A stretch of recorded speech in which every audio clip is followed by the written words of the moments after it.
Welcome to We Geek Podcast. Today is it's actually January 2nd now of the recording. My name is Adam, joined by my good friend Logan. Hello.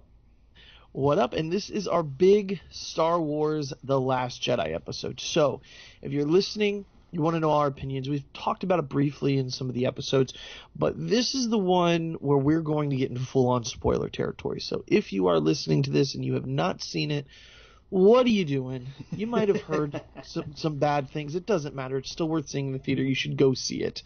Because we're going to kind of talk about it. We're going to break it down and give you what we thought about it, what they did right, what they could have done better, maybe something they did just we thought was wrong. Who knows? We're just going to talk about it and kind of just see where the conversation goes. I don't really have any notes.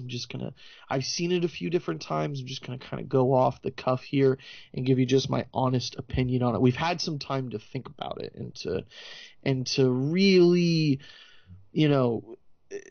just let it, percolate. But I don't even know if that's a word, but that's Yes. what we're going to what we're going to do. That's what coffee does in the morning. Yeah, exactly. No, I know. But yeah, so that's what we're going to do. So, spoiler warnings, this is, pause it, come back if you need to. But we're going to get in full-on spoiler territory because this is the big one. This was the sequel to The Force Awakens. Now, before we jump into this one, refresh my memory. Did you like The Force Awakens? What did you think of it? I did. I loved it. I was one of the people who, on the side of, they just did A New Hope, but, with other people. I enjoyed that. I liked that. Yeah. I thought that was a great call to do kind of the nostalgia tour along with establishing new stuff. I really did. I loved it. Oh, yeah, absolutely. I'm 100% with you with that because it was what was needed. It got a new generation in, and it was something that old fans wanted. It felt good. It felt like, it felt like Christmas. It felt like coming home. It felt like, this thing that I've loved forever, and it had a lot of missteps along the way, and, I think Jar Jar. J.J. Abrams and whoever cut that beautiful trailer to put it together perfectly when Han jumps in the Falcon and says, "Chewie, we're home." That's what it felt like. Yeah. It felt like you just put on a blanket and you had a cup of hot cocoa and it felt like home. And I loved that. And I wouldn't have had it any other way. So I absolutely loved it. So this one did not have J.J. Abrams helming it.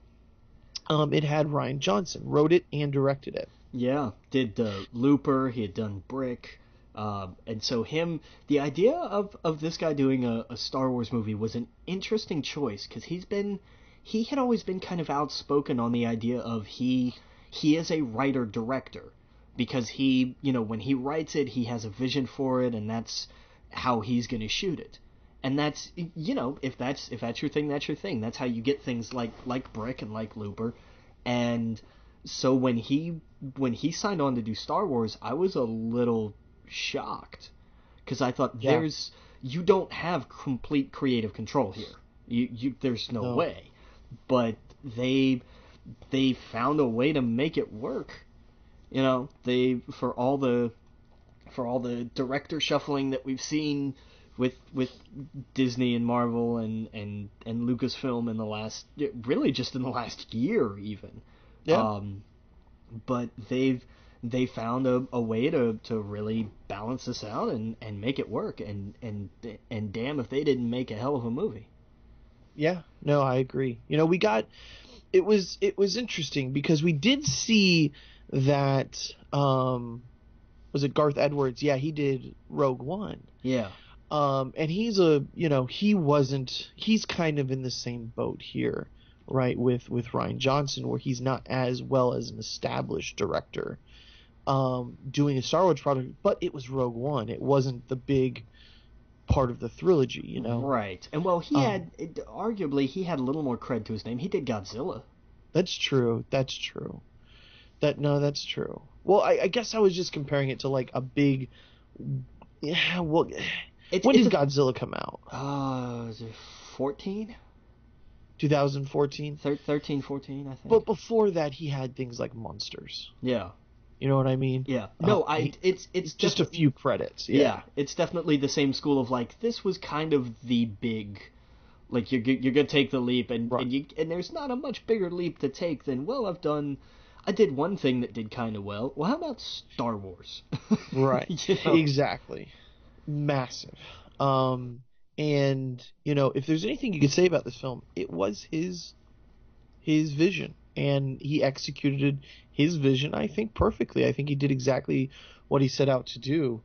You know, and to some people, the surprise and the change in some of the tones was very welcomed. And to some other people, I think that's where a lot of the criticism comes.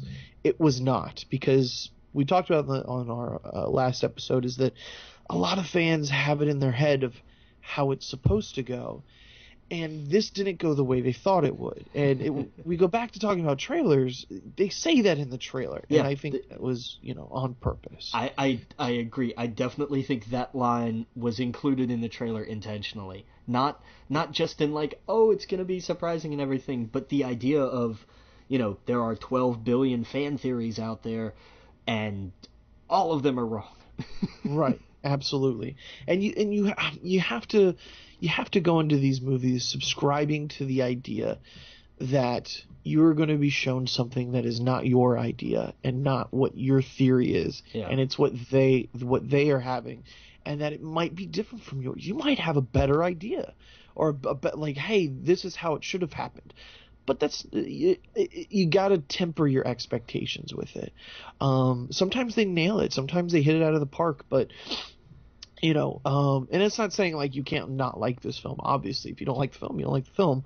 But I think that this one definitely, you know, it pushed it in a direction that made some people uncomfortable, but at the same time, it's a direction I want to go in. It's a direction where I want to be surprised. There's things that happen in this film that would normally happen in the third film, right? You know, and I love that.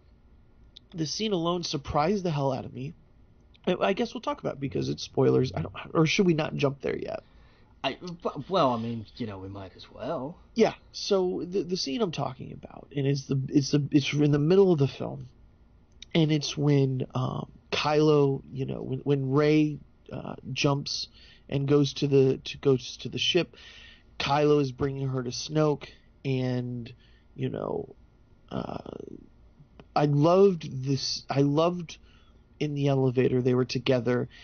And basically they saw the same thing happening in their minds, you know, and it was such a different point of view where she goes, you're going to turn.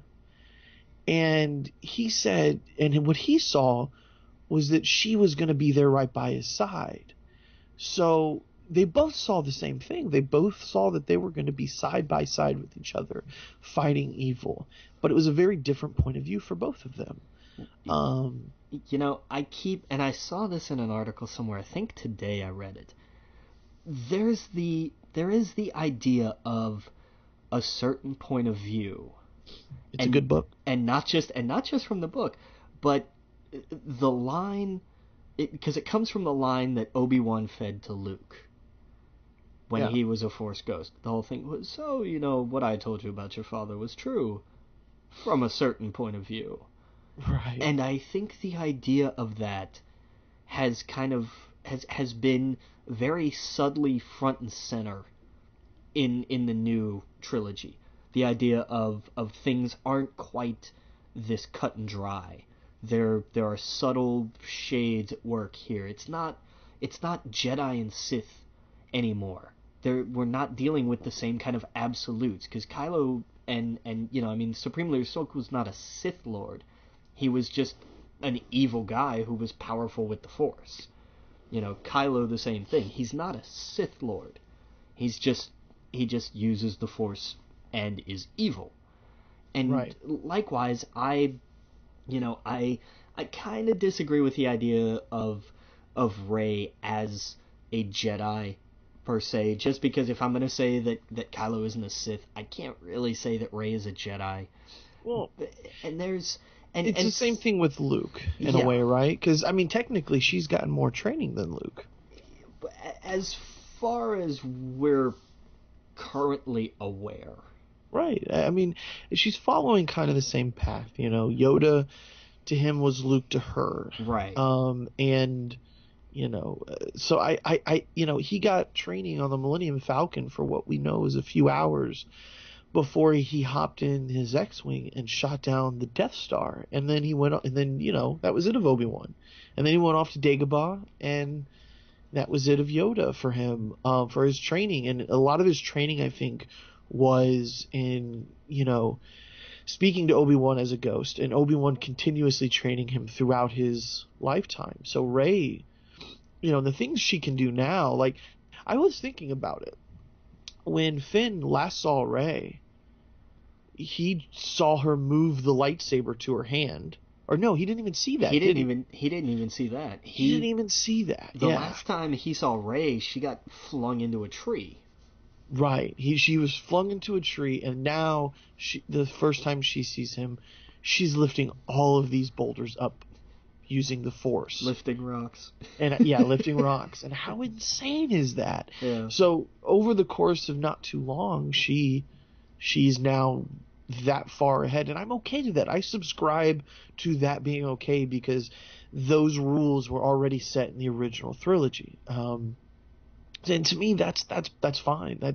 It's okay because I'm assuming that she just is that in tune with the Force, just how Luke was, and they've explained how Luke is. He's the son of Vader, and we won't get into all of that. But I like to think of it like this. And they say this in the film if you pay attention.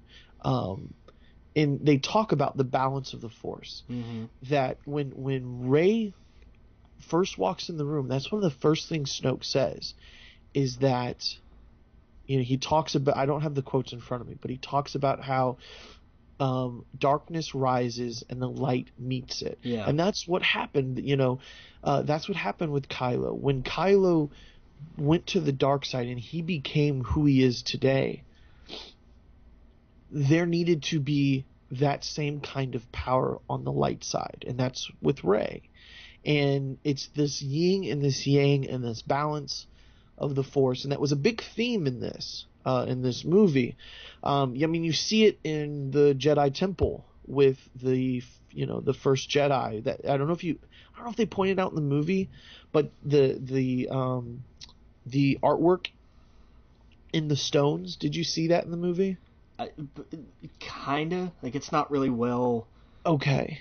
There's a dark and a light to it, and Luke is talking about it when he's talking to Rey, and he's telling her to not go to the dark side, and he's talking about the yin and the yang of the island, and he shows the porgs, and he shows them life and death, and good times and bad times, and he talks about all of this, and it shows that symbol. And I have the artwork of The Force Awakens, and in that it has that huge, it shows like the different ones they were going to do, and it's of the original Jedi, and it shows part of them is good, the other part is the light and the dark, and it's that balance. And this movie is what that was all about. It was about Rey, the universe pumping out Rey pretty much to meet the darkness that is Kylo Ren, and it is needed. It can't happen without it.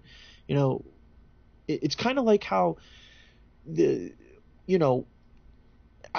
go back to this because I find it fascinating, is that when in the prequels you had all of these Jedis, you had thousands of Jedis, they were, and they talk about this in the new movie, they were too powerful, and there were so many of them, and overnight they went from thousands of ruling to a handful, and then the two powerful Sith, Anakin Skywalker technically did bring balance to the Force. Yeah. He made it even for a very long time. And I think Rey is this very same thing. Rey is the balance that's going to bring balance to the Force, and I don't know. I liked that. I liked that, and I like that. I like that Snoke was just killed, and it's like, okay, his part is done. You know, Kylo is now taken over as the Master. We have never seen this before in any Star Wars movie. We've never seen the student kill the Master and become, you know, the Sith Lord or whatever. Well, I mean, here's, that's, and there's an interesting thing there, is that is how, we talk about he's not a Sith, but that's how a Sith apprentice completes their training, is by Right. killing their master. That's Right. the whole point, because the idea of the Sith, of the dark side, is about power, and if there is someone who can come along and take it from you, then they should have it. Oh yeah, he completed his training with that, and I found that fascinating, and I loved that because going into the next movie, we're in uncharted territory. I mean, sure, if you want to break it down to, hey, the good guys are going to win in the third one, we don't know. We don't know if Kylo can turn. They do make a point, especially with Leia when she says he's too far gone. So it does look like he has cemented himself in as the big bad guy. But who knows? Could he turn? Would the Rebel Alliance even accept something like that? As many people as he's killed? I wouldn't, but I wouldn't either. Here's what's interesting to me, and it's one of the illusions, for as many parallels as you can draw between this and Empire, the Battle on Crate and the Battle on Hoth and so many others. There are so many more I found, and especially I went and saw it again today. I did. What was the first thing I did for 2018? I got out of bed, I brushed my teeth, I went and saw Star Wars. Awesome. Get start the year off right. Oh, I should have done that. But here's the thing that I really loved is so much of this movie is like Jedi. Everything between when with those two in the little elevator riding up, that's Luke and Vader. Very much. That whole throne room scene is Luke and Vader, and the ties chasing the Falcon on Crate. That's the second Death Star run, right up until where they burst through at the end. What I found fascinating about all that was the idea that this was interesting to me in that I think this is what happens. This is kind of their way of rewriting the end of Jedi. Right. If Luke and Vader have their little fight, and then at the end Vader kills the Emperor, but doesn't turn. Right. I think that's what I'm saying. Yeah. This is their way of saying what would have happened if. This was them putting Empire and Jedi together and making it a sequel to The Force Awakens, and that's what I'm saying. Like, the next one is uncharted territory. We are going to get a movie where Kylo is the big bad guy, and can he turn? Can he come back? Probably not, but it's so uncharted territory. We've already seen him take out the big bad guy, and he has now cemented himself as that, just like you said. Yeah. So I love the direction it's going in, and when I saw it for the first time, I loved it, but I could understand the backlash of some of the people getting upset, far much more than I did the first one. Because the first one, I thought, this is what we wanted, people. Like, this is the movie. Like, we were so mad that they did it differently with the prequels, and now they've kind of gone and they got that spark again. And when this came out, I could see why. There's a lot of decisions in this one. I think to talk about some of the weaker points for me, I think the Canto Bight stuff was a little weak. I understand why they did it. They wanted to push Finn's story ahead. They wanted to give him something to do besides worry about Rey. Yeah. And it kind of gave him his own footing in the universe. So I understand that. I wish it was done a little bit better. Well, and Poe, here's my thing about Canto Bight. The idea, and I've heard this from a handful of people. Well, it didn't matter at the end, and I thought that was the damn point. That the whole thing they went through to find the code breaker and everything through that, all of that is best laid plans, right. And it doesn't pan out. And you see Right. that throughout the entire movie. Nobody's plan works. Luke's, Right. maybe. But I think his is about the only one. Kylo's plan doesn't work. Snoke's plan obviously doesn't work. Poe and Finn, their plan, and Rose, her plan, that plan doesn't work. None of the plans work. The only two people who have anything that works, Luke's plan, because he gets to become one with the Force now, which is what he wanted, and in a way of not having a plan, Benicio del Toro's character. His plan works because his plan is just, hey, who's going to pay me the most money? And I think that was to show Finn that if you are neutral, it is not good enough. Yes, I agree. Because you put people's lives at risk and you still get people killed. And that was his wake up call that he was kind of going back and forth. And I loved that when he came out of that, Rose, I loved how they introduced her character. Yeah.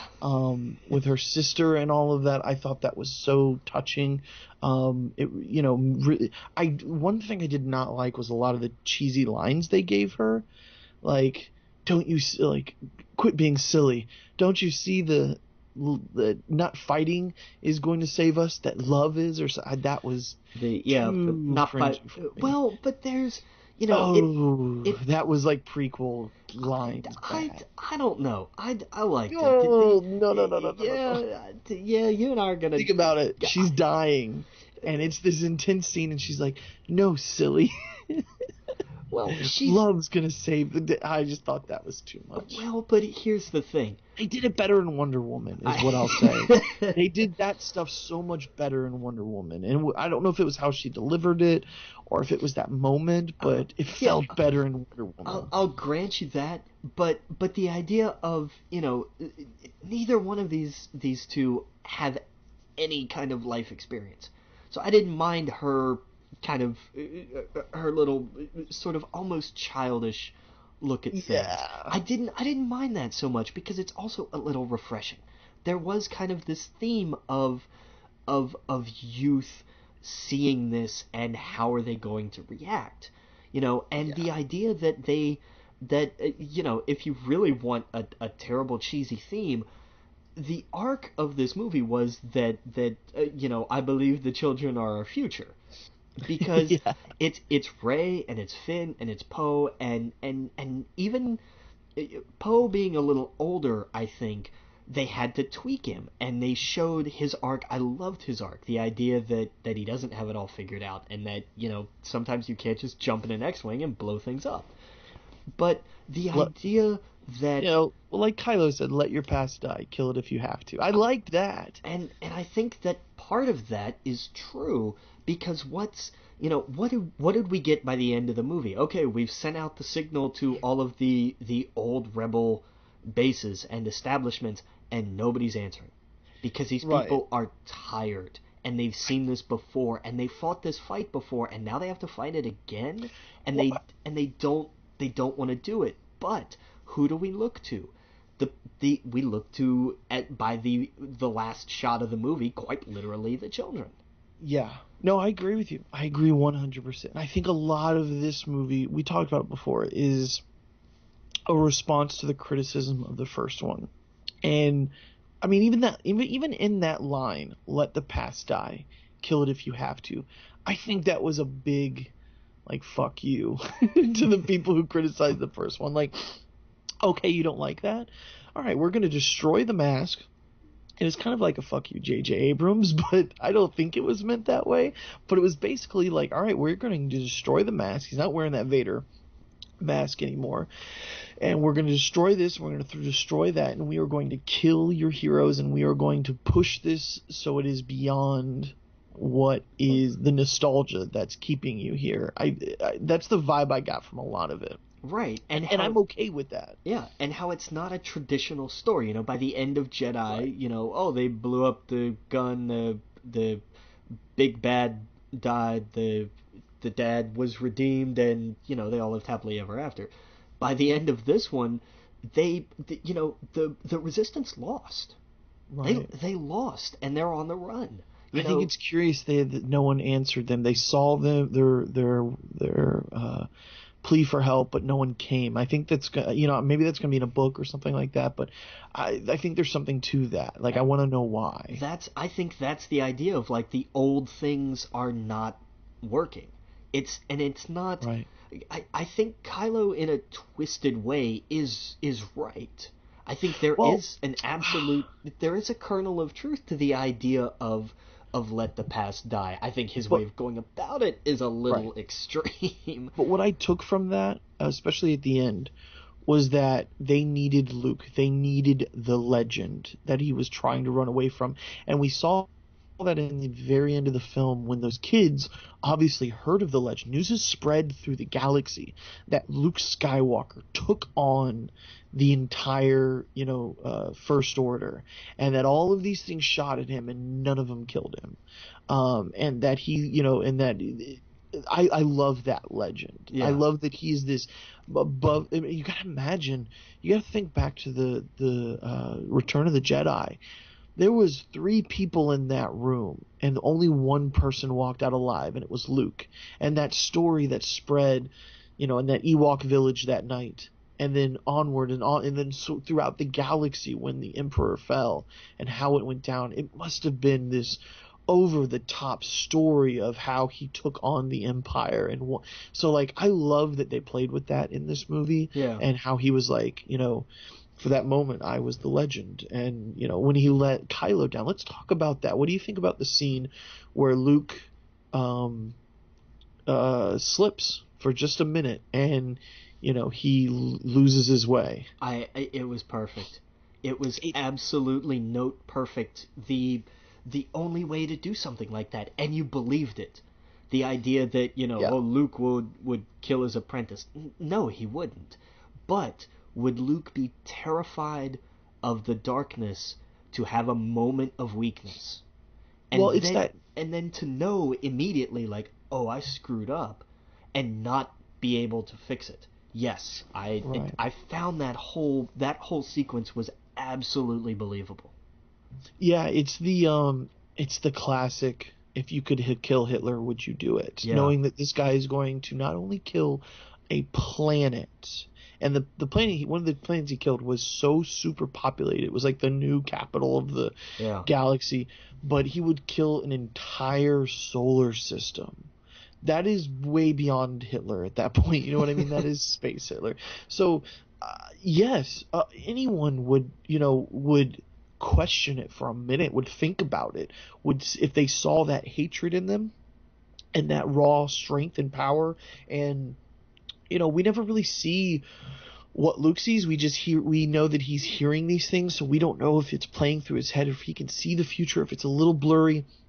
And I loved the callback with Yoda, because that's exactly what happened, is that Yoda was like, you're too worried about the future and not the now. Yeah. And you might accidentally create the future of what you're afraid of. And that's exactly what happened. He never gave Kylo the chance to make his own decision. And it was a failure. And that's what this whole movie's about, is about learning from your mistakes. You have to fail in order to learn. And I loved that. I thought that was great. I loved how they showed the different point of views. We've talked about that this episode. Everything shown from a different point of view, and then what we believe the actual truth is. And it was somewhere in the middle that he had that slip and he ignited that lightsaber, and Kylo was scared, and he wasn't about to be killed, and brought the house down and took the kids with him. And I think it's fascinating that I went back and watched The Force Awakens, and they talk about Snoke as if everybody knows him. Han's like, well, Snoke, has him now and stuff. So, like, I'm so curious about that time period. I don't know if it will be answered in the next film, because it doesn't have to be. But I'm looking forward to a book or a comic or whatever to kind of go and dive into that history about how Snoke came about and how Snoke got in his head. I'm assuming that Snoke did that, like, long distance thing, like with what they're doing in this film. We'll talk about that in a minute, but I'm assuming he, like, talked to him that way, and that's how he was able to turn him. Actually, yeah, you want to talk about that right now, how Rey and Kylo communicated with each other? Well, and that plays into, what you talked about earlier with the whole they have both seen glimpses of a future. Right. And, how do they, their action, so much, especially of this film and even the prequels, have dealt in an oddly similar way with the idea of how stupid prophecies are. Right. Because what was the whole thing? Oh, he will bring balance to the Force. Well, like you said, he did. It wasn't the way they were planning, but he did. Exactly. And the idea of you get glimpses of the future and you make terrible choices. Anakin became Darth Vader because of the visions that he had. He saw Padme in pain, and it wound up being a pain and a death that he caused, thinking he was trying to save it. So this whole idea of, I've seen this, I have to go and do this. You don't know what you think you know. Classic Skywalker. Yes. It is. It's very much you nailed it. It's the exact same thing. Anakin did it. Luke did it. Thankfully, Luke was able to, for the most part, stay good. And for that moment, he slipped, but now he has to deal with it. And I thought that was awesome. I liked how the communication thing. I liked how that was put into this movie. How that was something we've never really seen before, I don't think. Of the Force projection where they can see each other. Yeah. And the first time I saw it, I didn't catch on to it. The twist about how it was Snoke that did it. But Kylo immediately says, it was the second time that I was like, oh, this was all so obvious because they spell it out. Yeah. But how Kylo is like, how you couldn't be doing this? This would kill you. So that's why I think it's almost as if Kylo knew that kind of Force ability existed, because that's what Snoke did with him. Well, there's that, but there's also the idea of is this just a strange kind of Force connection that they can't explain? Well, he was like, this would be killing you. Right. Like, so almost as if he knew that ability existed and it was deadly. Well, you have to be powerful or it would kill you. True. We saw what happened to Luke at the end. They literally killed him for doing that. That's true. And we saw how powerful Snoke is. That's one thing I'm sure we will find. That's why I think a lot of people were disappointed with Snoke, is because they think that because his story ended here, that's where his story ended. And that's, come on. We all, if you've been a fan of Star Wars, Palpatine's story really only started in Empire Strikes Back. He was only in a quick scene. And then in the third one, he was in it. He was in it and then was killed off, and we didn't get his story until the prequels. Right, and that's why I don't mind that they offed Snoke, because it's the idea of, okay, we get it, he's powerful, he's evil, but we don't, we're not owed all the answers to everything, and we'll get it. You know what I mean? It's inevitable. Right. It's the idea of, if you want this, it will be out there. There will be books or comics or something. There's absolutely going to be something if you're really that interested. Trust me, it'll be out there. We will find out how Snoke and Kylo's relationship started. How Kylo even knew, how any of them knew of him, how Snoke got the Empire, all of that. And see, that's the thing is, I think people were expecting all of those answers before he died. Yeah. But that's not how storytelling happens. Snoke wasn't going to pull up a chair, face the camera, and say, hey, gang, This is my story. Yeah, right. 12 strangers were put in a house. Like he's not. That's not gonna happen. He's, the way things play. It's just like the Lost explanation. It's like if you were on an island and mysterious shit was gonna happen, you're not just gonna stumble across all the answers. You'll be stumbling across mysterious shit, but you're not gonna have every answer laid out to you. And I think the same for this sort of applies. And maybe that's why I can take it so easily, because I know how J.J. Abrams acts. Yeah, I know that all of his mysteries are not going to be solved, especially the way you think. That's what this was, I think, personally. I think this was a refresher to people that J.J. Abrams really sets up some amazing questions, but the building in your head of what they can be is so much. It's always going to be better than what they produce, even if they produce something really cool and really different. That's always going to be bigger and better, and you got to take that for what it is. If that's something you like or don't like, right? And I mean, you're never, and this is part of the problem with the culture that we create as geeks. We are never going to have all of the answers. We still don't know what Yoda is. Bro, I'm of the mind that I don't want the answers. Yeah. That Lost, to me, the questions always outweighed the answers, even if the answers were like, oh, that makes sense. But I was thinking that Hurley was connected to Jack. Like, it's the same thing with this. Like, people go out of control with guessing it, and that's fun to do. Like, I'm not saying don't do that, but don't be crazy when the answers are a little bit more back to reality, or if they're like, hey, that's not important right now. What's important are these characters and their development. Right. And that's why I liked this. I liked the direction it went, because I know that, in a book or a novel or comic or whatever, we will find out a little bit more about Snoke. And you're absolutely right about Yoda. We don't know anything about Yoda. He's just this crazy, overpowerful, frog-looking dude. And that's okay. We don't need to know everything about him. I do not want to see a young Yoda movie. I know a lot of people do, but if it happens, it happens, and I'll be first night to see it. But it doesn't have to happen. I like that he's this 900-year-old crazy hermit frog, person that speaks with every quote that I want to, just every quote I love. Like. The mystery behind it is, to me, more important, and that is J.J. Abrams. He's all about that mystery box, because his story about how he would not open this box that he bought from a magic shop since he was a kid, because nothing would ever compare to what's actually inside of that mystery box than what his imagination is thinking there is. So it is what it is. Anyway, what were we talking? We were talking about the connections, and I feel like such an idiot. I'm looking here at my pop filter that I should put on this mic.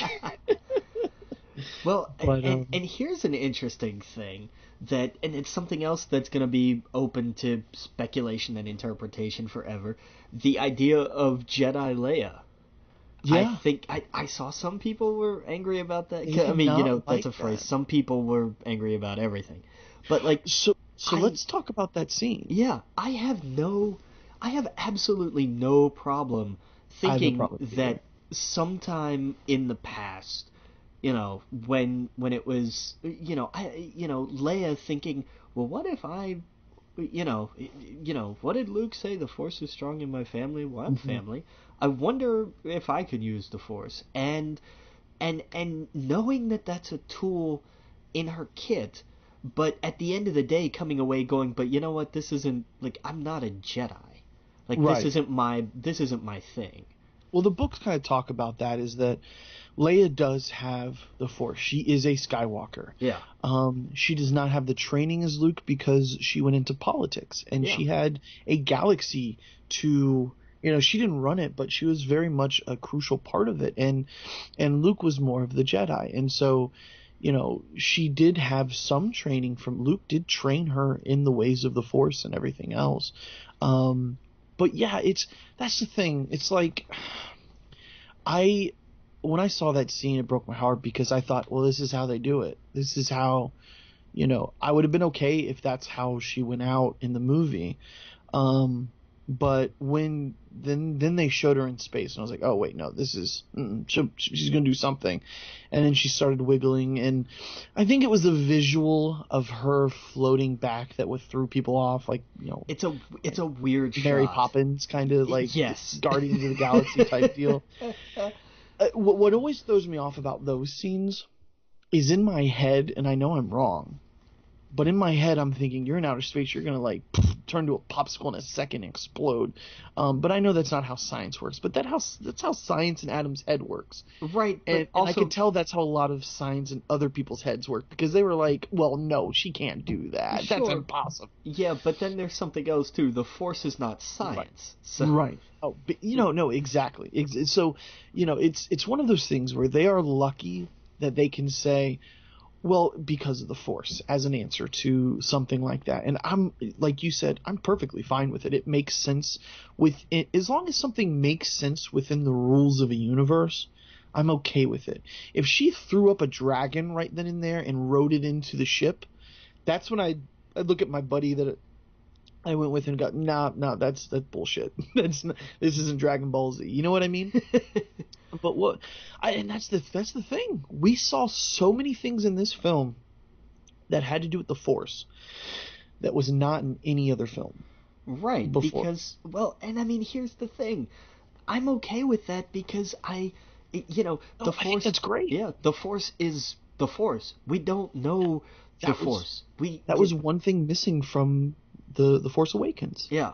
There was you had a good point that I really agreed with when we talked about The Force Awakens. The idea that at the end of their duel, isn't it convenient that the planet splits right down the middle between them and pushes them apart? Like, what do you think? Maybe that was a little of the Force at work there. Yeah. And you made that point, and I completely agree. And I think that they've expanded on that a little here.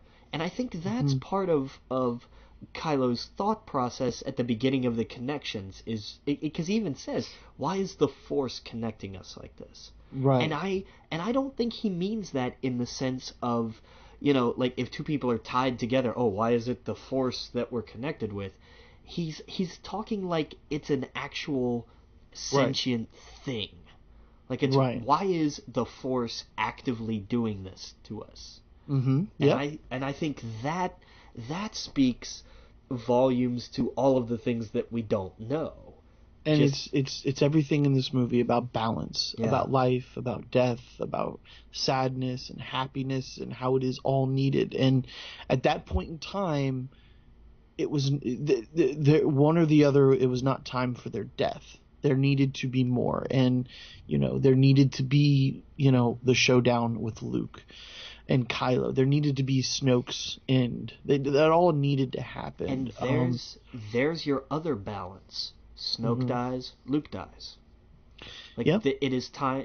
The time of the teachers has passed. Yep, absolutely. And the great thing now is that I loved how Luke was like, what was his last line to Leia, and it hit me because Leia, with Carrie Fisher and everything, what is gone? Nobody's ever really gone. Right. Oh my God. It hurts. It hurts. Yeah. It has that double meaning now, and I like that Luke, is now going to still be able to train her and still be there with her every step of the way. Just like I believe Carrie still going to be with this cast when they're doing the new movie every step of the way. They're going to have her in their thoughts. And so like it's that whole scene just gets me. But yeah, so I think that now we are going to see Luke in the third one. I think Mark Hamill's going to totally be a part of the next one. If he doesn't get off Twitter. But did you see that people were giving him such a hard time because he kind of went a little off on, and his comments were his own. Like people left out the last part of his comment every time though, because they were like, the thing is, I don't have it in front of me, so I don't have the exact verbiage, but essentially was he was talking about how when he read the script, he fundamentally didn't agree with almost everything that Luke did in it. And after a while of thinking about it and talking to Ryan about it and really thinking about it and then being on set, he realized that was the only way that it could happen. Yeah. And by the end of it, he thought it was a beautiful story and it was the only way it could be done. People, of course, butchered his words and took the first part of what he said and use it as a means to justify their feelings of not liking the film, of not my Luke Skywalker. And it went out of control and ridiculous. And yeah. every bit of fanboyism that you can think of. It's okay to criticize a film or be critical of it or think like, these parts were weak or these parts were strong or bad writing or whatever. That's fine. But when you butcher someone's words to do that's when I'm like, okay, you're just trying to justify your meaning or not liking of something, and it's ridiculous. Yeah. As if Mark Hamill doesn't like the film that he's just worked for how long on, been promoting and getting up every morning and going to these events and talking to people. It's just, if it's something that he's not proud of, is ridiculous. Right. I mean, he's not Bruce Willis. No, I love his honesty. He'll tell you how it is, with no filter. And he put on this thing saying like, Disney's never reached out to me to tell me to be quiet or tell me to whatever. It's like, this is who I am. They're not doing like Luke Skywalker isn't going anywhere for the Star Wars franchise. It's what people remember. I think the most, him, Leia, and Han. I think even to this day, most fans, that's what they think of when they think of Star Wars. Maybe kids will think of the newer stuff first or whatever, but I think that those will always still be, tied everything to do with Star Wars. So I don't know where I'm going with that, but I just thought that was ridiculous. Yeah. Well, I mean, we know, we're gonna see Force Ghost Luke in the next one. Like it's it's a guarantee practically. I'm looking forward to that. It's gonna be great. It's gonna be funny to see what look he goes with. I loved that his last words to Kylo was Han Solo's words. See you around, kid.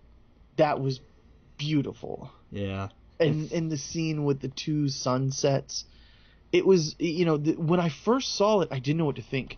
I was mad that we just saw him live, and I was like, oh yes, he didn't die, because that's what I thought was going to happen, and he didn't die. He's alive, and he's going to be the next one, and then he dies, and I was like, it sunk.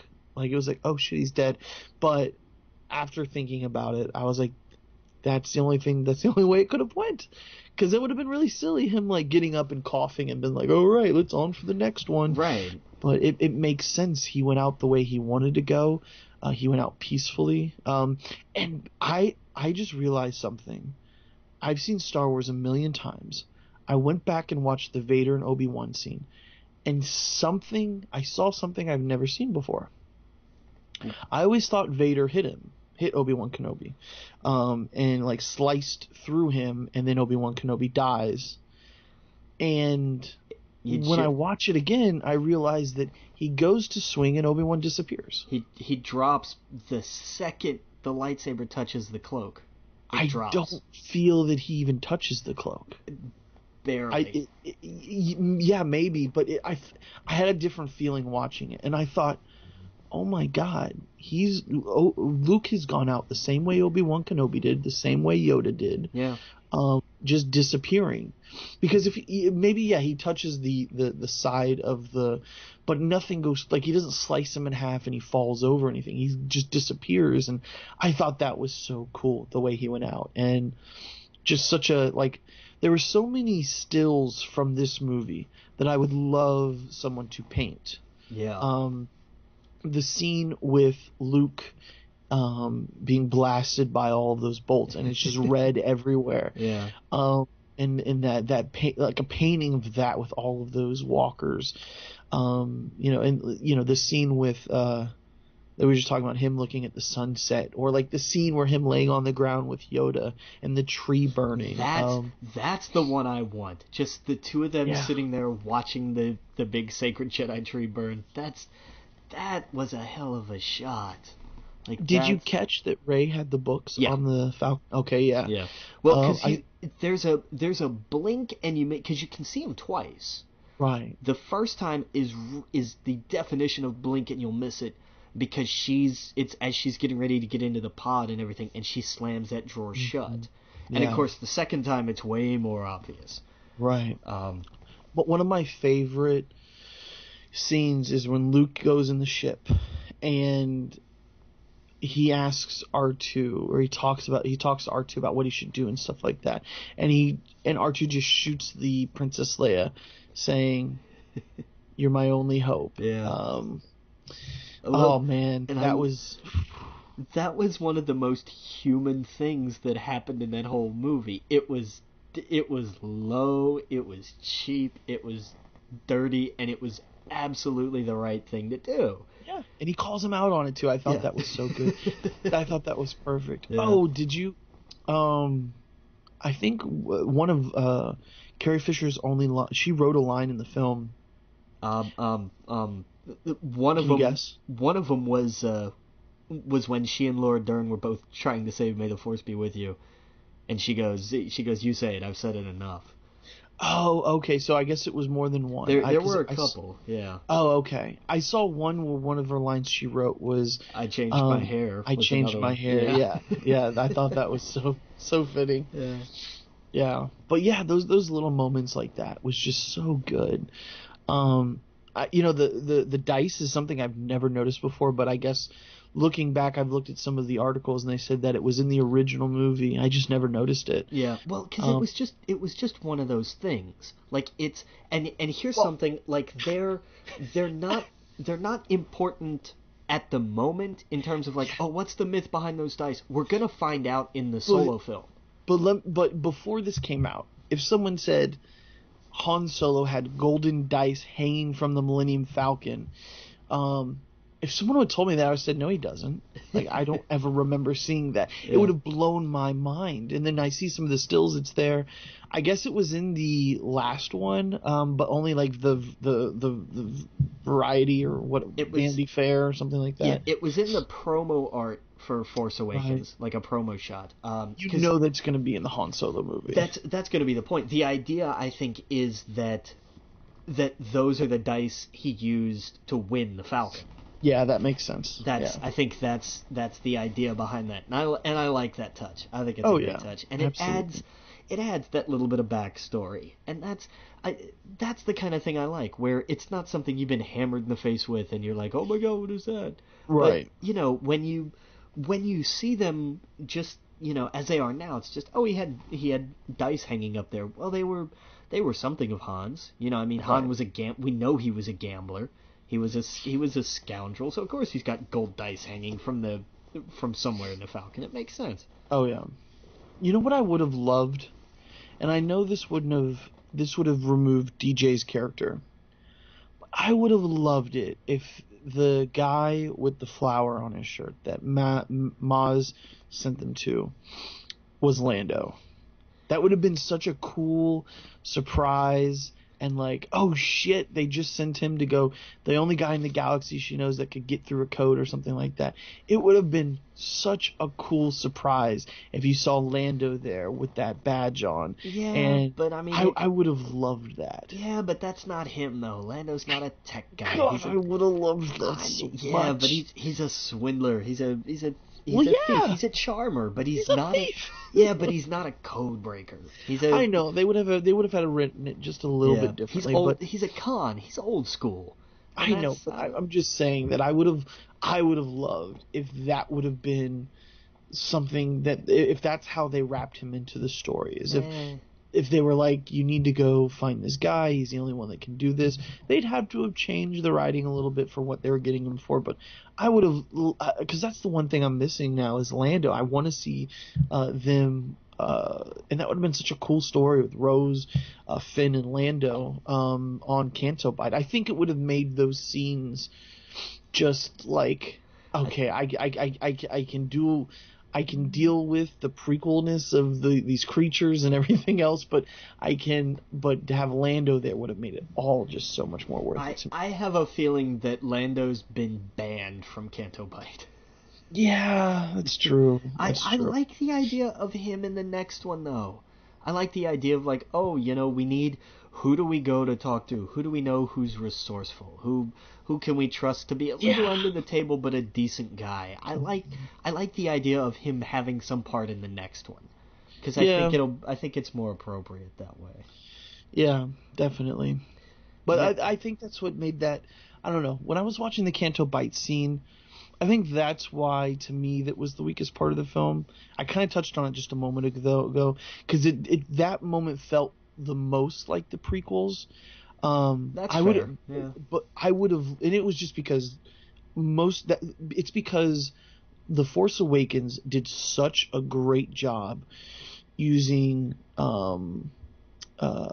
what's the word? They did not rely on CGI heavily. Even though there's a ton of CGI in the film, there was also a lot of real physical things that they built sets for. Right. And you felt like you were there, where the Canto Bite stuff was like, we're entering prequel era. Everything is a CGI character, like the little leprechaun looking dude. The one that Mark Hamill played? Yo, did he play that character? The little thing that was always hoarding the coins and was putting them into BB-8? Yes. Yeah. Now, don't get me wrong. I want a comic about that little guy and his adventures. But there's a book out right now called Canto Bite, and it's about like, it's like through the four different point of views of four characters in there. I think it's like a young, one of their young reader books. I'm still gonna get it on audiobook, Yeah. of course, but um, I, I just that whole scene. As much as I'm talking about the prequels right now, I would have loved it if it was pod racing outside and not those horses. But here's the thing, like that. Ooh, that would have been a callback that I would have loved. It would have I would have I would have hated that, because then for them to escape they would have had to have hijacked a pod. And Yes! that just no Fuck no yes! no. Okay, no. so I'm sorry, but episode 1, I skip through the pod racing scene every time I watch it. Not because of the pod racing, because I think that's one of the coolest things they added. When you see that for the first time in the theater, that was one of the coolest scenes in the movie. I grant you, it's because it was too long. Yeah, the idea of pod racing is interesting. I'll give It's you so that. interesting. I will definitely give you that. I would have loved that over the Harry Potter looking donkeys in No. the last of what's that video game? The Last Guardian. Unicorn? Yeah. No, I'm just kidding. But yeah, The Last Guardian. That was my problem with it. That is where it took a step back for me, where I was like, we are on this adventure on top of these mystical creatures, and they're running, and the whole time I'm thinking, the galaxy is in peril right now. The Resistance is on its last fumes of gas. And Finn and Rose are having this whimsical adventure on these weird-looking creatures, and they don't even care that they've screwed up. They're not having a whimsical adventure. They're running away. But it was portrayed as this, like, well, I don't care. Let's just run into the forest and run here, and then when we get off, we're gonna go, was it worth it? Yes, it was, because that's the point. Is that not the every new Indiana Jones film, when they were on top, they were running, and then he grabs the monkeys, and then he's going through the forest on the branches. It's not as bad as that. I'm just telling you the vibes I got. I was like, this is too much. But this I mean, is a little... it's the idea that not everything is about blowing up a Death Star. Like, you win. You have to win the small victories too, and I applaud them for that. I like that the idea was, and she said, what was the plan if DJ didn't come out of nowhere with BB-88? Well, we're just fucked. We're just gonna hang out here and pet the horses. Well, it had and smile that hey, at least we had that. Well, but that was the point, was that plans fall apart. Everybody's plans fell apart. And I'm just saying that was the weakest part for me. The writing could have been a little bit tighter with all that. I don't know. I enjoyed it, and I like the idea of it sets up the kids. That, for as much crap as the Canto Bite sequence gets, and there are definitely problems with it. They could have done all of that and left out the part of them riding these things through the streets. They could have set up the part where the kids let all those things out and it tramples all the guards and they escape. No, like because it didn't. you needed Rose to take her fist and just punch it through that whole city. And Yeah. I think that was important. It was her, for as much as this was Finn having his kind of, here's what we can do aside from just always running away. Here's what it is to do something good. It was her moment to actually do something. Instead of just stopping people running away, here was her also taking an active role instead of just kind of being passive and saying, no, I hate this and I'm going to do something about it while protecting kids and being a little bit of a conservationist at the same time. It wasn't just I'm going to destroy things I don't like. It was I'm going to save things that are beautiful and things that I love and things that are important, and it ties into her character. And I think it was important. And I think the idea that everything looked a little fake was also the point. Right. And that was kind of the idea of that. Like, oh, look at this. Everything's wonderful. Everything looks beautiful. Not if you really look at it. And I think that was intentional. Oh yeah, she points that out. Yeah. She's like, look around, and everything looks like Coruscant, and the champagne's overflowing. And these people are just spending all this money that they, anyone else in the galaxy would love to have.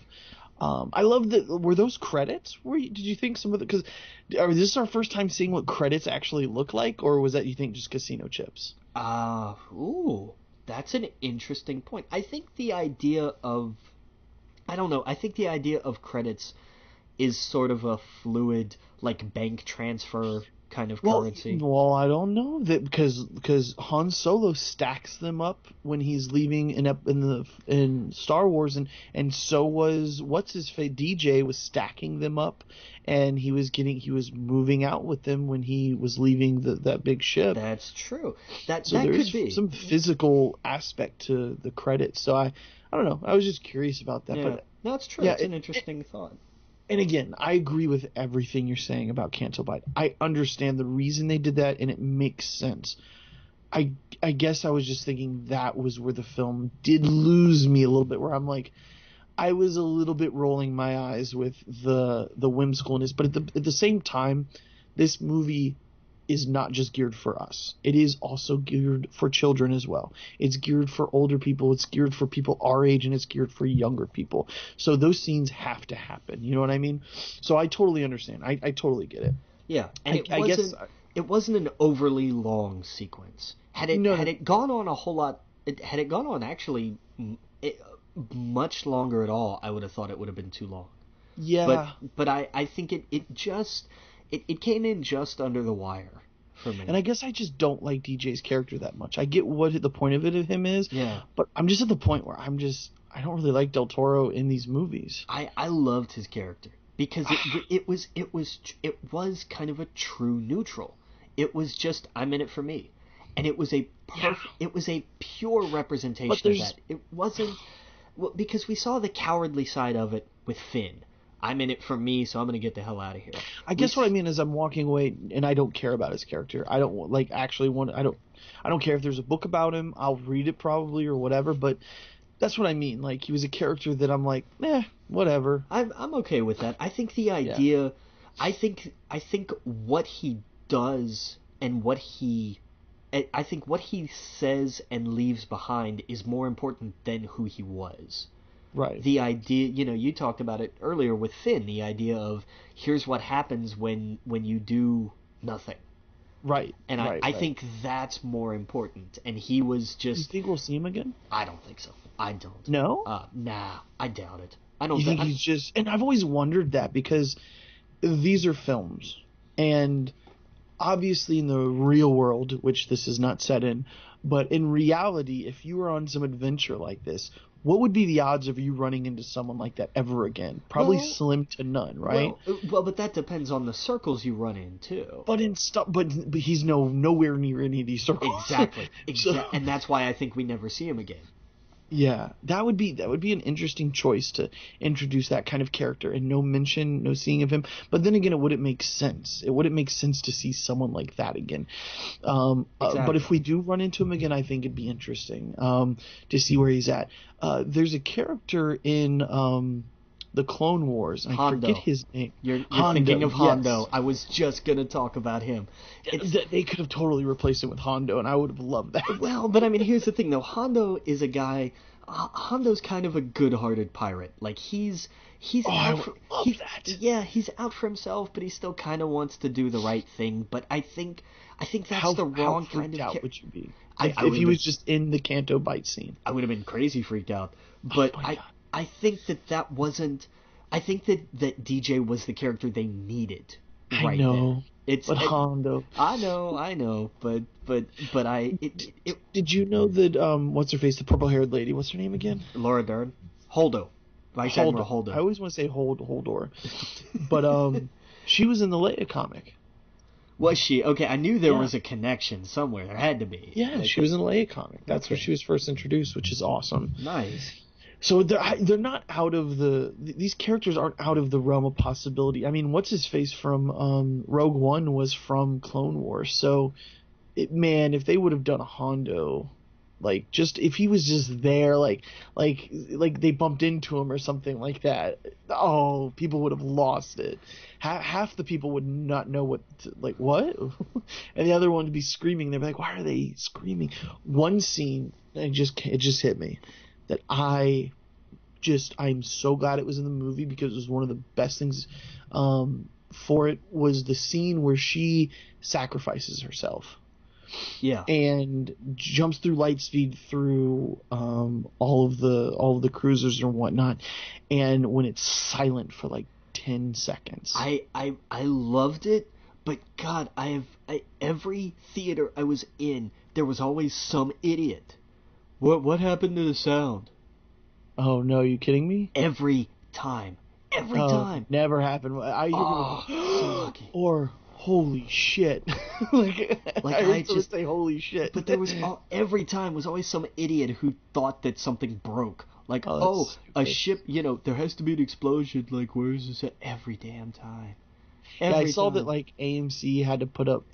Well, there were like a couple theaters on their own that put up signs Yeah. of just like, at this point the sound cuts out. It's How supposed to dumb do do you that. have to be? Oh my god. I've seen them. I've seen the people, man.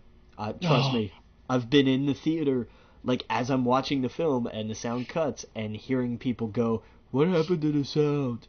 Like, Oh no, I guess I've been lucky because Every there were the right responses. There was the one guy says holy shit. There was one where everyone gasped. When I saw it for the first time, everyone goes like they lost their breath because they were like, oh my god, like it just looks beautiful. It's a Yeah. scene that you've never seen in Star Wars, and I loved it. I hate how people need to be spoon-fed that stuff. I also hate how, like, I looked online, I saw people were like, well, why are they chasing each other? Why wouldn't they just speed up a little bit? I'm just like, oh not my the- god, they explain that. Yeah. It's You know, part they of it is the fuel, and the other part is just hubris.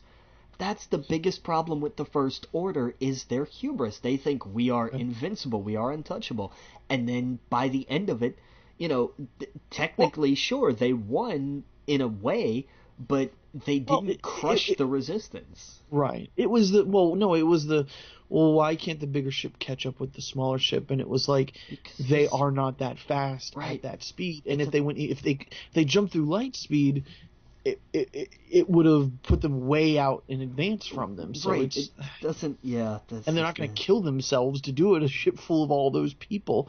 It made sense that she did it. I heard this and I kind of liked it.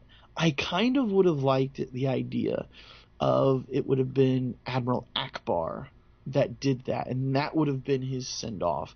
I think I would have appreciated that much more because I would have rather seen her character move on to the next one.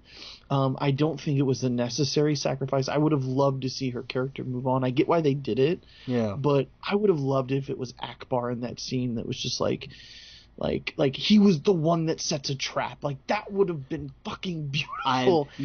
I would prefer that. I would have preferred that. I didn't think about that before, but Yeah.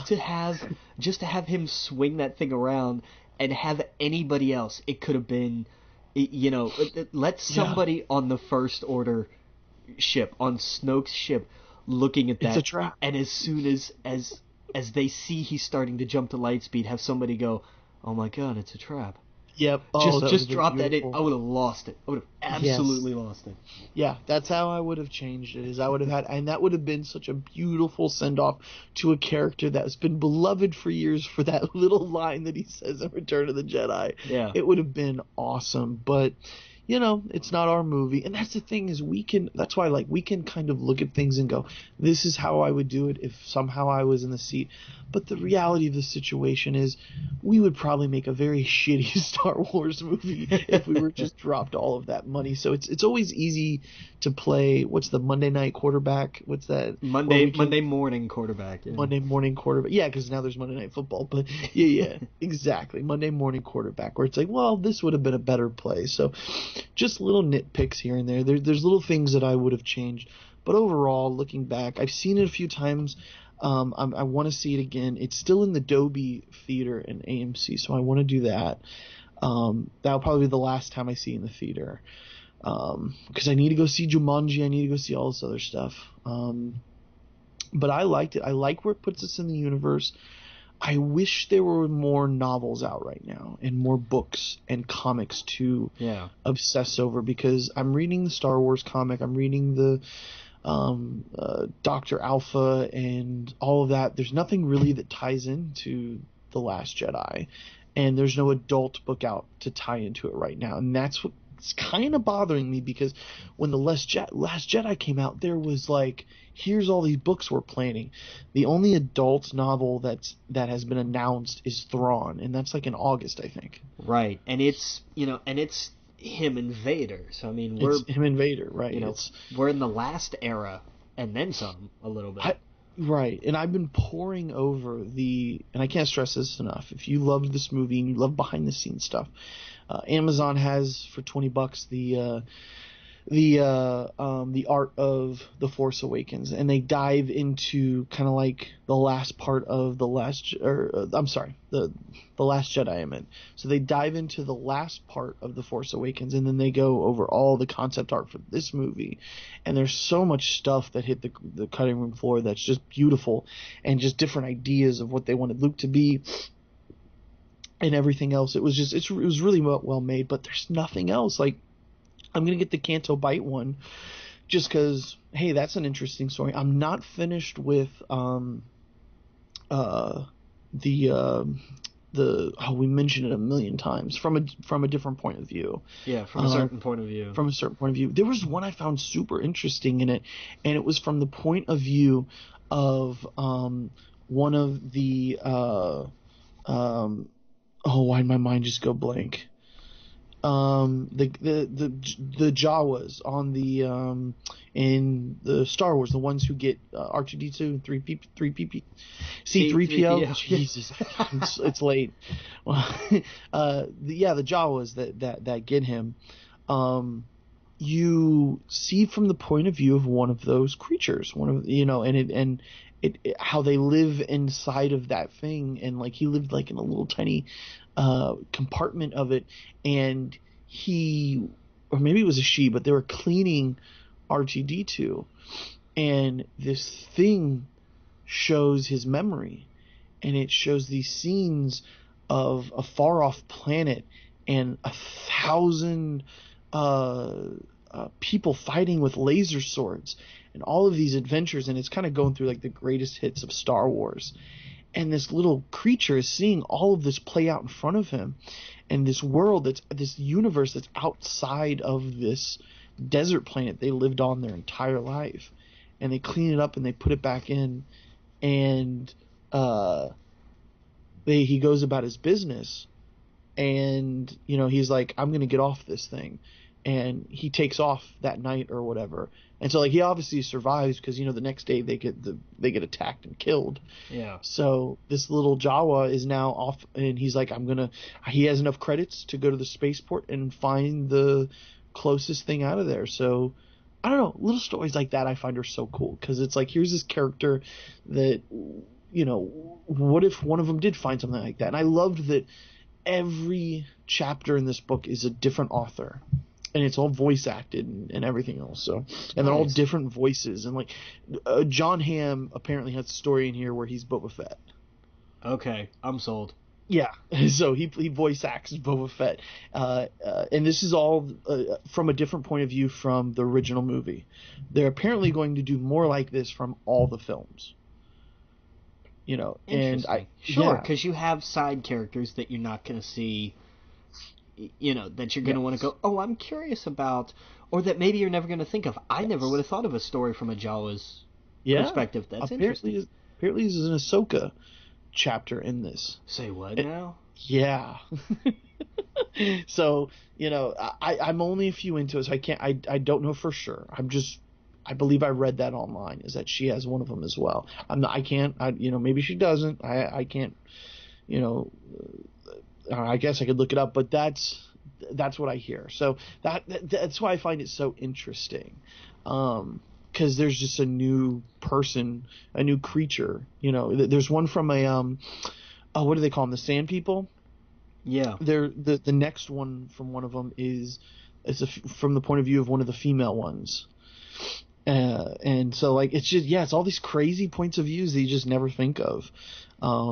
There's a lot from the Empire, and like how they view the rebels and how they view them as like straight up ISIS. Like, these people are killing, we are trying to bring peace and they are trying to destroy it. It's a very interesting point of view, because they think the Emperor is not this crazy wizard person. They think he's this beloved, like, he brought peace and balance, and now there's, everything's more stable, and I have an income now. Yeah. And the planet that I live on has a steady flow of income, because not everything was terrible with the Empire from regular people's point of view. It was the only ones that were near the Emperor that knew, like, oh, this guy's fucking evil, Yeah. like, this guy's crazy. But to everyone else, it was like, well, everything's strict now, you know what I mean? Like, there's police and stuff now. But yeah, anyway, I got so far off topic. I'm so sorry. No, man, it's Star Wars. It all ties together. Yeah. Oh yeah. But yeah, dude, I mean, we've been talking about for a while. Is there anything else? Where do you see the next movie going? This is okay. So I've been thinking about this. I want it to open up with Leia's funeral.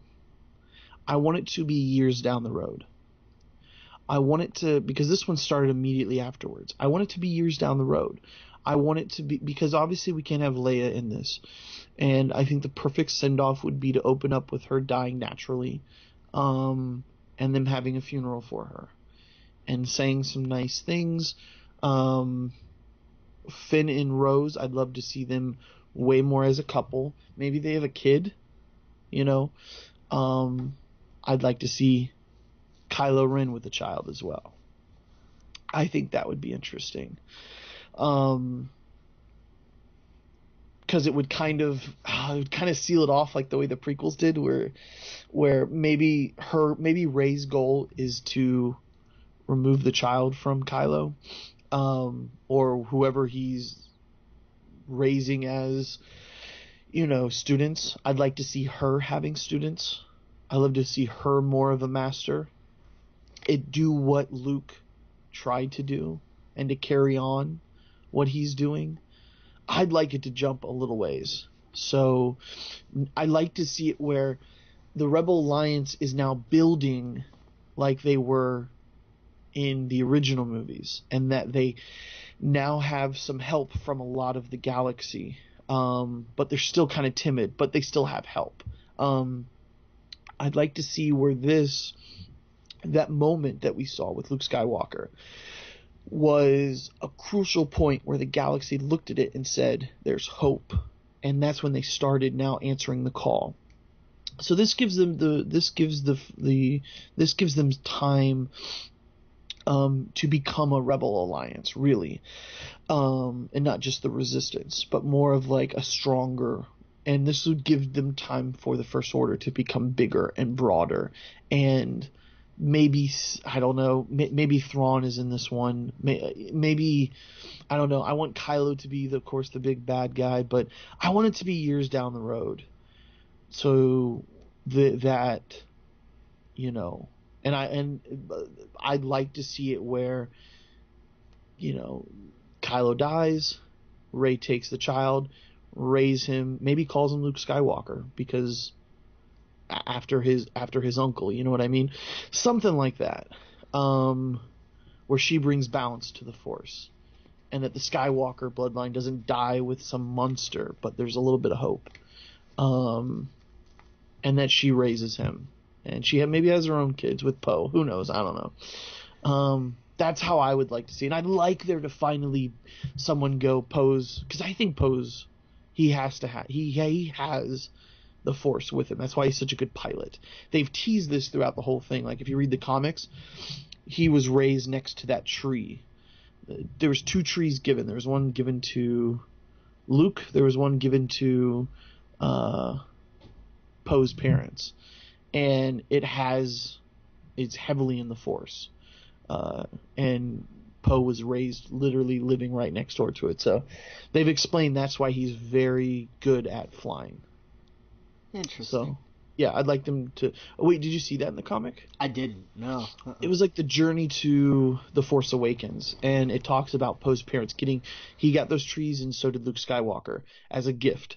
And it was a tree that was taken from Coruscant, from the Jedi Temple, and I don't think they mention midichlorians, but they talk around it, basically saying this tree is heavy in that. Yeah. And then you see the tree growing outside of Poe's bedroom, basically, and it's why he can kind of it's why he flies the way he does. So I'd like to see that be explored more, and like I said, I'd like to see them have some kids, and then at the very end, you know, Kylo gets his death, and that his child is taken and raised to be a normal, sane person. And I hope she has her own little Jedi Academy, and the Broom Boy is in it or something. That's how I do. How would you do it? Interesting. I want to see it open about 6 years down the road. Okay. I want Leia's death to be in the opening crawl. I don't think we get a funeral. I think we get a marker. We get the scene like at a memorial somewhere or something. You know, somebody, Poe probably. At some point he has to come, and he's sitting there and he's just going, I don't know what to do. I don't know. That moment. Yeah.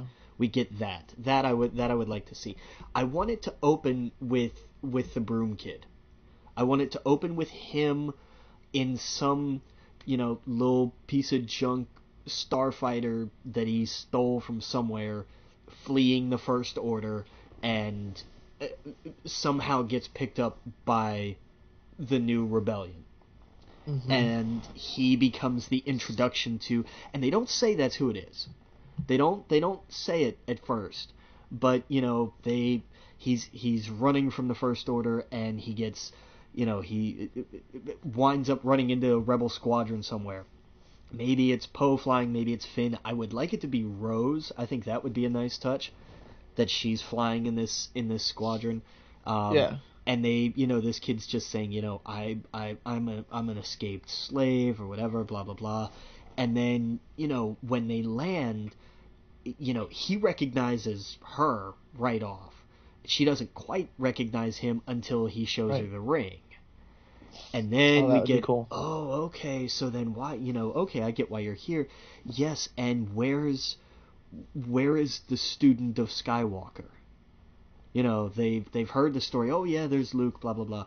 But then there's, Rey's legend has started to grow. Right. And largely on the back of, oh, she was taught by Luke Skywalker. And so then, we follow him to whatever tiny little school that she's started. I agree with that. I think you have to see, she's now going to pass on the whole, and all of it. She's going to be the one that does it right. It's not just going to be, I am a Jedi and these are the Jedi things. it's going to be, we're going to try to do this the right way, and we're going to teach you, about balance. It's not just the light side against the dark. That was the hubris of the Jedi Order. It was always, we have the light, so we know what we're doing. And that was always wrong. It was always wrong, and it led all of them to be defeated. And it wasn't until they understood the idea of balance that they actually became what you would think of as a Jedi. So it's more that kind of school. It's this idea of you have, in mimicking Yoda, who she's probably learned from. I imagine she's probably had Ghost Force Academy where they've all been there. But and let that be a running theme. There's Force Ghost Ewan McGregor every once in a while, just to really screw with people because it'd be funny. Well, by then we might have his show, right? So at least have an announcement, I think, of whatever movie or show he's going to be in. Yeah, but have that, but I want this all to build. I want Kylo to be alone. I want it to be kind of Vaderish in the way that we thought about it back before they kind of started retconning some things. I want it to be, what happened if Vader had taken over? That's the story I want to see. I don't, let him be Maybe alone. He's living in the castle. Exactly. Ooh, there's a nice touch. I like that. But I want, by the end of it, let his arc be this idea of, I can't. Why haven't I won? I have the power. Why is this still happening? And Hux can have his own thing like that. He looks at it from the military perspective. We have the bigger ships and the bigger guns. Why? I don't understand. How do they keep escaping? How do they keep winning sometimes? But by the end of it, I want it to be, Rey and Ren have their fight, and the reason that Kylo makes whatever choice he makes, whether it's to let his guard down and be killed or to sacrifice himself, I want it to be because we see a Force ghost that we haven't seen except once. I want to see Anakin. Yeah, that would have been cool. I thought he'd be in this one. I thought when Luke paused at the tree burning, when he was running into it, I could have sworn we were going to get Anakin walk out. Yeah. But yeah, I agree with you, man. Yes. Like, what are you doing? I think let that be the last one we see. The idea, and they, they'll touch on that through the movie. The idea of, how are they really gone? Blah blah blah, and we're not gonna see Han. We're not gonna see Leia. But Leia, she's Force sensitive. She has a better chance of being shown than Han. But I think because she's passed away, we're not going to see her. Yeah, it wasn't. She didn't become one with the Force. It didn't happen that way. So I don't see it. I don't. And they've already talked about they're not going to try to digitally recreate her or anything. So we're not going to see her. Let me say this: if we do see her at the end and it is a ghost thing, I wouldn't be offended or anything. No. I don't think they would do that. I think that is more in the storytelling part of it, more believable than Han Solo because he was not Force sensitive. Right. We wouldn't see a Force ghost of Han. It just wouldn't happen. Right. But go through. I agree with you. Yeah, Luke or Anakin, that would be so dope. Real fast. Did you know that the ring that Snoke has on, there's a piece of black stone that's on the top of it. Right. That was taken underneath Vader's castle. Interesting. Some old Sith. There's so many things in this book that goes over Snoke especially. His ring, the writing on it, and all the stuff on it is from... If you watch Revenge of the Sith, there's these 4 statues in the senator's room chambers, and they're like Sith related, which doesn't make sense because the Jedi should have been very like, wait a second, why does he have these statues of these Sith things? how much did they really know about the Sith? Clearly. That's true, yeah. Because it talks about that in this book. It talks about how what's writing us on the ring is of these. I'm messing it up, so I'll actually do some research before I talk about it later. But I thought that was very interesting that the black stone is from Vader's castle. And there's a lot of theories out there that, the ring and that, and, that he might be from beyond in the unknown space, and that his body is withered and torn because he actually is kind of jumping from body to body, and it kills them a lot faster than others because it all has to do with that stone on top of his ring. There's a rabbit hole you can go down. But I won't do that. Sorry. Yeah. I'll let you get back to how you would end it. But I think that should be, this idea, because we've always seen the Jedi are the ones who communicate. We don't see Sith Force ghosts. Well, that's the irony of the whole thing. Yeah. Is that the Sith want to live forever, and they'll do everything they can, and the Jedi are selfless, and they in fact do live forever, and they find a way to do that. I found that the irony of the whole thing interesting. I keep bringing up this book, the art book. One of the artists does show a scene with Luke in his thing on that planet, on the island, and it shows a Sith ghost, and it looks just like Snoke. Interesting. And in the writing, I'll send you a screenshot of it. It talks about the artist going, well, this is interesting. What if the Sith had ghosts? And it's one of those where I'm like, I'm sure someone would go, no. Like, this is something that Qui-Gon Jinn studied, and it was passed on that way, and it's not something the Sith can do, but the artists are just playing around with it.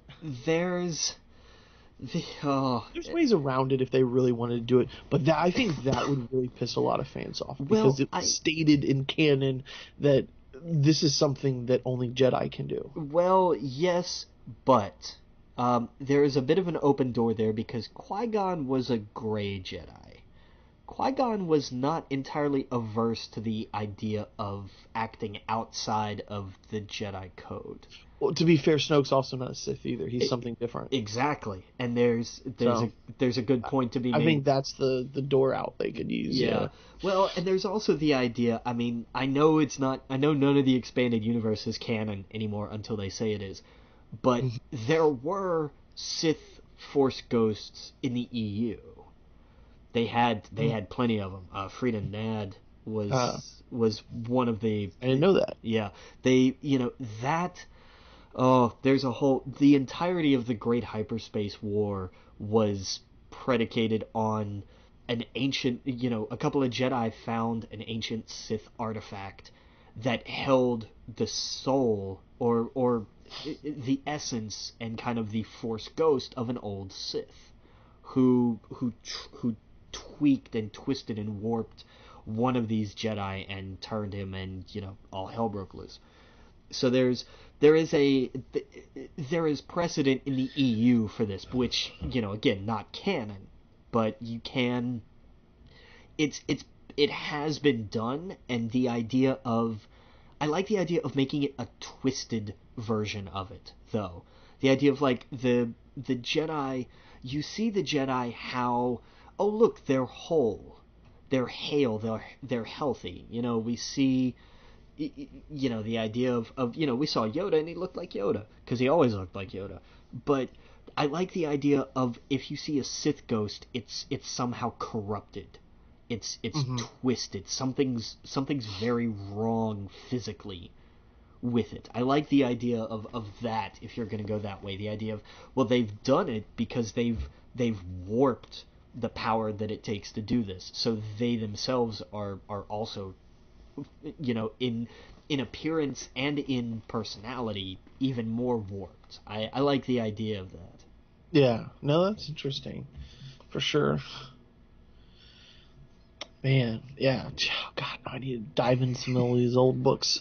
Yeah. The just if one of the best ways to do a history on that is to go to Wikipedia and just look up the Great Hyperspace War Oh yeah, and follow all the little threads, because it's insane. yeah. There's definitely a rabbit trail to go down with It's that. yeah, yeah. I have lost many hours on that kind of thing. And there's also the idea that the Sith were a race. Like it wasn't just, oh, there's the Jedi and then there's the Sith. They Right. took their name from an actual race. Right. So I would kind of like to see, I that's gotta play as them in the Old Republic. Yeah. Man, I wish you could play the Old Republic, the MMO, yeah. because like if you pick a Sith, and you start out on their planet and you go through the trials and everything else, it's so cool. Excellent. Oh yeah, it's a lot of fun. But I liked how he was called Darth Sidious in this movie from Luke. Yes, I love that. The idea of and that I think is a great little insight into how much he has studied Yeah. since we saw him last. It's not just, oh, I've learned things about the Force. It's no, he dug into the history. Yeah. He really looked at just what the hell happened so that he doesn't make the same mistakes. Or, well, no, he doesn't make the same mistakes. He makes all new ones. But that's because he doesn't learn. And it took me the second time seeing it. Yoda's such a troll because Yeah. how he was like, those books had wisdom, but it was nothing that she doesn't already possess, and it was because she already grabbed the book. Because she grabbed them already, yeah. So there's a double meaning to that, and I loved that. Well, Yoda, Yoda has always been Yoda, and it's one of my favorite lines of any movie I've seen recently, was just, here's ancient Master Yoda who's learned all of these things, and what's he have to say about the most sacred and holy collection of Jedi scriptures? Page turners? They were not. Right. I loved it, because that was some of the fun Yoda. I remember, say what you will, but Yoda in Attack of the Clones was also very funny. Lost a planet, Master Obi-Wan has. How sad. Like, very, old, wise, funny Grandpa Yoda. Well, he was. It's funny you say that, because when I think of the prequels, he's way more serious than he was in Empire. Well, Empire, he's like ha ha ha, like he's like a stooge at first, because he's trying to play that off. Right, it's an act. Right, and I always loved that, and so we got to see him kind of a little bit trolling him like this. Yeah. And his thing about basically learning from failure, which is the whole, like you said earlier, the whole movie's about, is that, he said the greatest teacher is failure, I believe. Yeah. Something like that. And I thought that, that's something that people are going to quote forever. Oh yeah, the greatest teacher failure is. Yeah. Yeah. So it's like you have to have that happen in order to grow and become stronger. I love that. Always looking towards the horizon. Never, because I kept hearing old Yoda just jabbing him with the walking stick. Never his mind on where he was. Yep. That's what always, he was doing. Yes. Just the idea of, it's great to have plans, but you have to live in the moment. And again, nobody's plans in The Last Jedi panned out. Nobody's at all. Now, what do you think of Kylo Ren asking Rey who she thinks her parents are, and her saying nobody, and then him telling her they were filthy drunk traders and they sold her for money for drinking money? What do you think? I think it goes back to what we all thought the original Star Wars was. Here's a kid from nowhere, son of nobody, who can rise up and be a hero. Right. And then we got, it was an interesting thing I saw in an article that the biggest twist in cinema history, I am your father, also kind of undercut that. Because, and especially as the movies have gone on, you're like, oh no, it's the Skywalker bloodline. Of course this kid's special. He's a Skywalker. Right. But now it's, here it is. Here's the chance to do that story without worrying about it. Well, I know I've seen some people, including I forget if it was Abrams or Johnson, who came out and said, well, it's still very open. Well, I think I've told you what my theory was, and I've heard other people talk about this, so it's not just mine. Yeah. But and it can be both true to what they said, and the theory could totally work still. Anakin was the son of a slave, right? Yes. So is she. And so are most Jedi. You know, we see that in the prequels. Most Jedi are sons and daughters of regular people. The reason why when she looks into the glass down in that dark cave, and it's two people coming together, and it's one person, I really believe, and it could totally be just, I would be 100% fine if it was exactly how they played it out, where it's just these two junk traders or whatever. I also like the idea of that there's a little bit more to it, and it would undercut what you just said a little bit, but I would love it if she literally was the reincarnation of Anakin Skywalker, because the Force willed Anakin into reality, and the Force wielded her into reality. And I think that would be that could both, it would be both her being from nobody, so that would be 100% true what they're saying, and at the same time it also would be the balance of the Force. Anakin Skywalker was needed to create, he was the chosen one to create balance of the Force. I think the same could apply if we found out in the third one that that's what happened. I would be perfectly fine with that. I think that would be a cool twist, because it would give both people the same answer. It'd give the people who wanted her to just be somebody from nothing, which is what she is, and it would also give the people who wanted a little bit more to go, okay. I think it does just kind of completely, because then you have 9 movies about Darth Vader. Well, this movie is the Skywalkers. This is 9 movies about the Skywalkers. We are going to get Rian Johnson new movies, which that's where I think maybe the kid was going to be in his films. The Broom Boy was the seed that they planted for his 3 movies down the road. Possible. But in a way, I kind of don't want it to be that. I want it to be something completely different. Yeah. But that's a theory that I really do like, because it scratches both itches. Because she is nobody, just like Luke was nobody. Yeah, you know? but we found out he really wasn't nobody, though. Yeah, but it wasn't because of his father that he was there. Well, I guess in a way it was. Yeah, because Obi-Wan had to watch over him. No, but he found it. Yeah. In a way, if he had no idea that was his father when he went and did what he did. Sure, but Obi-Wan knew. Sure, and but Obi-Wan pushed him to clean up his mistakes. But same with Rey. Rey would have made every decision she would have made, knowing or not who her parents were. She has no idea who they were. All of these films, there have been zero reaction because of who her parents are, and so that's why I'm saying it could work. Like, they literally show 2 people become one. I don't know. Isn't that how a kid gets made? Yeah, I know, but that's not how I took it when they saw it. I thought I showed one person. I think what I saw when I saw that was just she just had a mom. I saw it as like, oh, it's a cloudy reflection and it's a mystical Force cave, and so it told her nothing.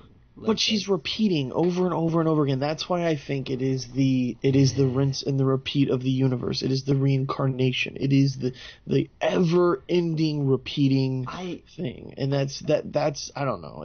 I'm okay. I like that theory. I like the idea of a cycle. I like the idea of what you talk about, like, oh, it's the, we have the Force, kind of going through these same cycles.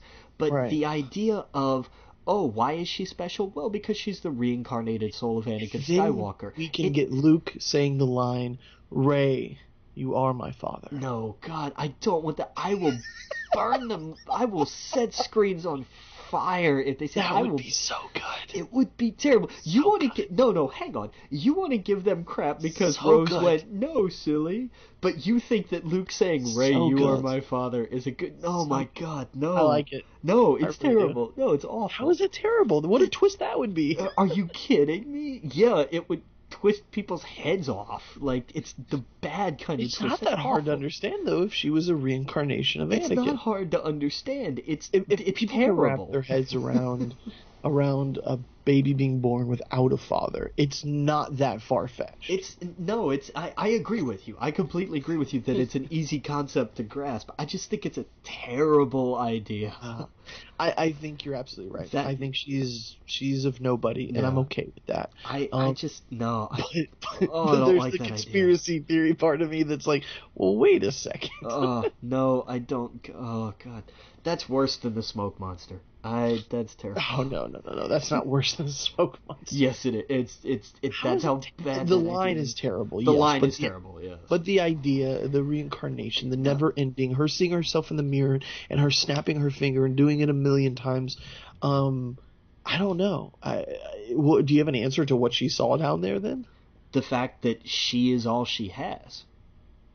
So when she snaps her finger, I don't understand. It's just her. All she knows is who she is, but she doesn't really know who she is. It's a recurring. It's a recursion loop, and it's this idea that a journey like that could take you forever, and at the end of it, you probably aren't going to like what you find. Because remember, this was a dark energy. This was not going to give her her happily ever after answer of, oh no, these are who your parents are. What it was showing her was it was showing her what Kylo Ren went on to tell her, which was, you already know. That's why all she was seeing was herself, was because she already knew the answer.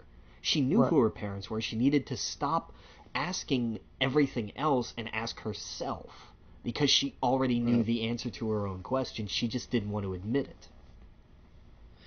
Yeah, I could see that.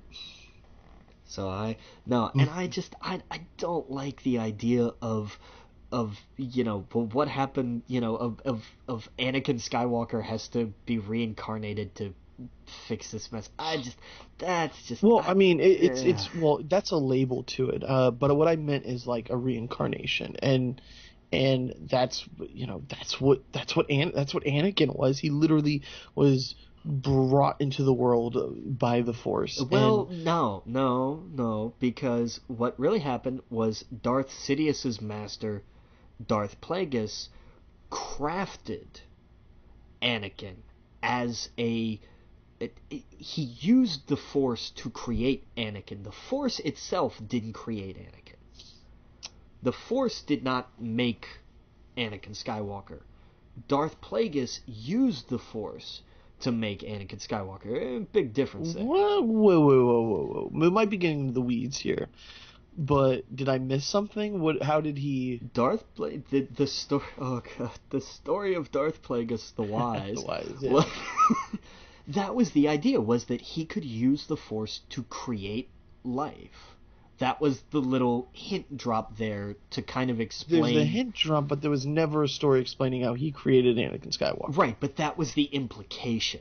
That was kind of... that's all. I don't know. Say. That's not a... That's the implication behind why Anakin doesn't have a father. But we don't know. But that's still a mystery, though. Exactly. We don't know. Exactly, but that's the kind of the hint of like, hey, what about this story? It explains why this child is stronger with the Force than anything the Jedi have ever seen. Well, he's made purely of the Force. Well, how did that happen?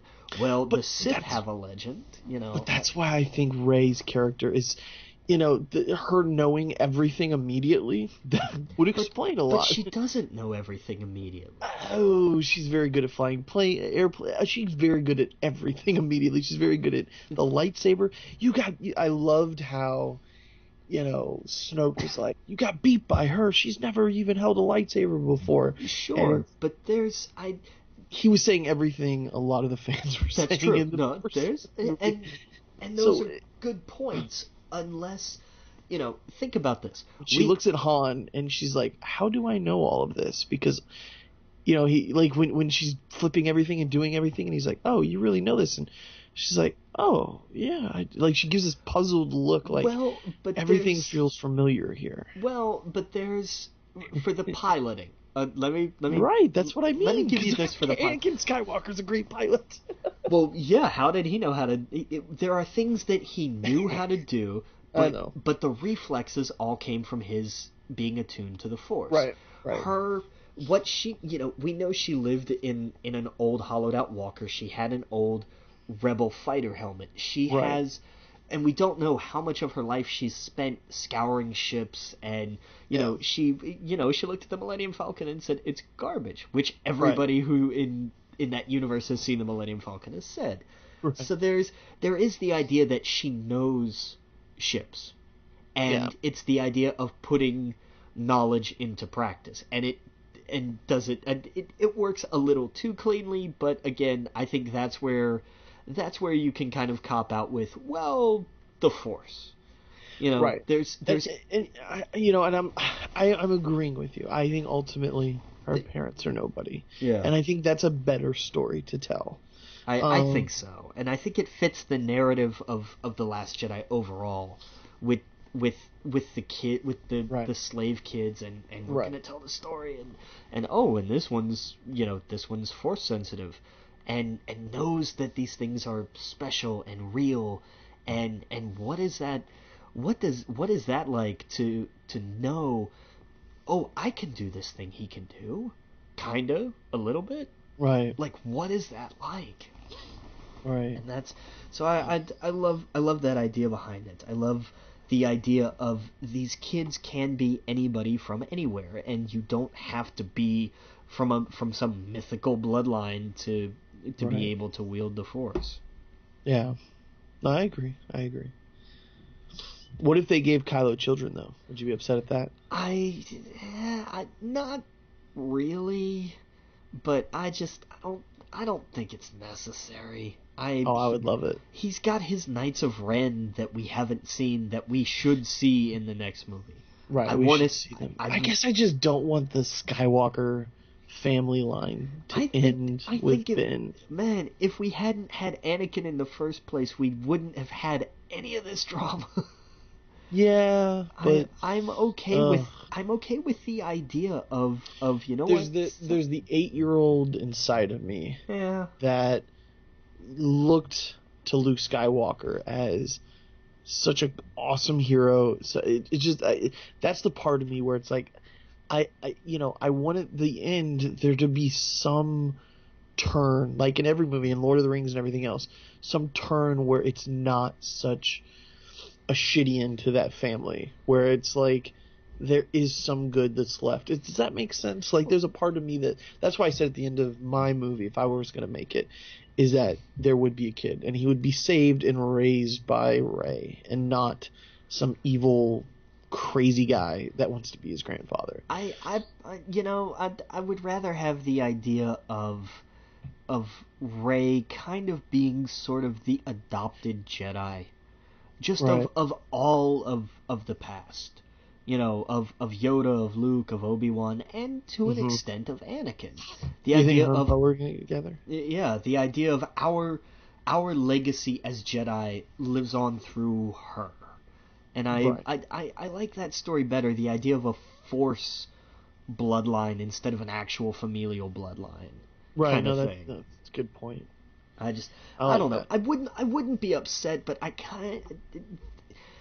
Yeah, that'd be a pretty big time jump, though, for those kids to mean much. 7 years. I mean, they'd be like, what, 5 years old? Maybe. I don't know. What about Captain Phasma? Do you think she's dead?